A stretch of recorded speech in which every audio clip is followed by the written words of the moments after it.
Good morning. Good morning. জোরে বলো। Good morning. আচ্ছা, সবাই তো অধীর অপেক্ষায় বসে আছো ভূতুর রিপোর্ট কি হলো, তো অবশ্যই সেটা জানাবো।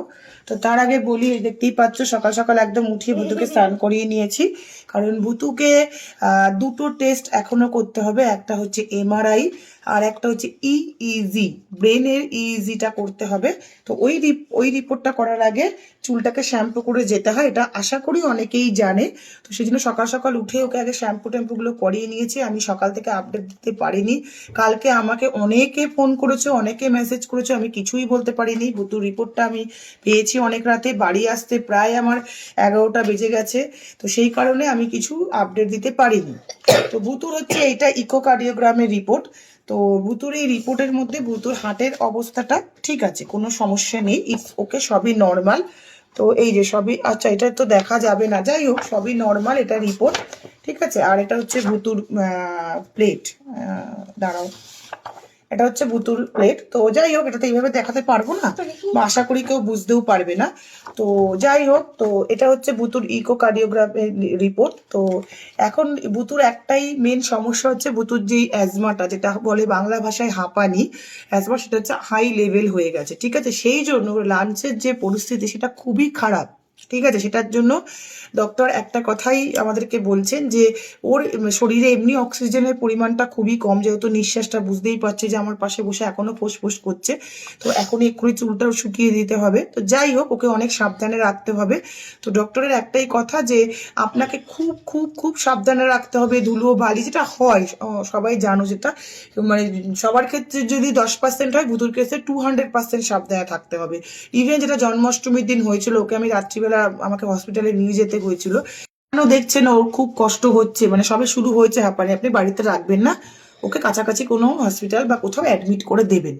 তো যাই হোক, আমরা ব্যাঙ্গালোরে যাব বলে সবকিছু ঠিক করে নিয়েছি। আমরা টিকিটও, মানে আমাদের কালকেই যাওয়ার কথা ছিল ফ্রাইডেতে, কিন্তু যেহেতু ওর যে পার্মোলজিস্ট ডক্টর উনি আউট অফ ব্যাঙ্গালোর আছেন, তো সেই কারণে আমরা মানডে যাব বলে ঠিক করেছিলাম।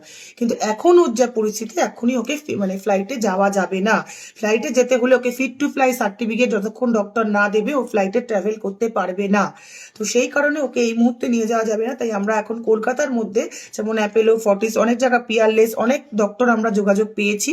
এখন কোনটা বেটার সেটাও তো দেখো, ডক্টর তো সবই ঠিক আছে চলো, কিন্তু বাচ্চাদেরকে দেখার জন্য, মানে আপ টু 11-এর পরে, আপ টু 11 ইয়ার্সের পরে গিয়ে সবাই দেখছে, কেউ 11-এর নিচে এরকম দেখে, এরকম ডক্টর এখনো পর্যন্ত আমরা পাইনি। তো আমার এই ভিডিওটা দেখার পর যদি কারোর কাছে পার্মোলজিস্ট মানে চেস্টের ডক্টরের যদি কোনো রকম রিকোয়ারমেন্ট থাকে, তো প্লিজ আমাকে একটু জানাবেন, তাহলে আমি খুব উপকৃত হব। তো সেই জন্য আমি বলছি যে মানে এক্ষুনি এই মুহূর্তে আমরা সোমবার দিন ওকে নিয়ে ট্রাভেল করতে পারবো না। ডক্টর স্ট্রিক্টলি বারণ করেছে, ওর যা পরিস্থিতি ও অতটা ওপরে মানে উঠে ফ্লাইটে ট্রাভেল করতে পারবে না। ওকে ফিট টু ফ্লাইট সার্টিফিকেট না দিলে কোনোভাবেই ওকে ফ্লাইটে নেওয়া যাবে না, কারণ আপ টু ওটির পরে ওকে ফিট টু ফ্লাইট দেওয়া হয়েছে, তারপর আমরা ব্যাঙ্গালোর থেকে ওকে কলকাতায় এনেছিলাম। তো এইটা হচ্ছে এখনকার মতন আপডেট। তো আমি এক্ষুনি ওকে নিয়ে বেরিয়ে যাব। আমি আজকেও ইকো রবীন্দ্র সদন যেটা আছে ইকো সেন্টার, সেখানেই যাচ্ছি। ওর ইজিটা হবে আর এমআরআইটা ওকে অজ্ঞান করে করা হবে। তো সেই এমআরআই ডেটটাও আজকে আমরা পাবো। তো সবার কাছে একটাই অনুরোধ, শুধু বলবো পাশে থাকুন, আমাদেরকে একটু ভালোবাসা দিন, আমাদেরকে মনের জোরটা রাখার, মানে যেটুকু মনের জোর আমাদের আছে সেটুকু যেন আমরা ঠিকঠাকভাবে রাখতে পারি। আর ভূতুর মুখের হাসিটা যেন বজায় থাকে। ওর হাসি দেখেই আমি সমস্ত কিছু মানে একদম এক হাতে লড়ে যেতে পারছি, কোনো অসুবিধা নেই। আমরা ইটস ওকে, আমরা সবকিছুকে নর্মাল ভাবে নিয়ে নিয়েছি। যুদ্ধ আমাদের করতে হবে, প্রত্যেকটা মানুষের জীবনে স্ট্রাগল থাকে, আমাদেরও আছে। সেই স্ট্রাগলটাকে আমাকে যেভাবে হোক লড়াইটাকে উত্তীর্ণ হতে হবে। তো আপনাদের ভালোবাসা, সাহায্য একান্ত কাম্য। Thank you.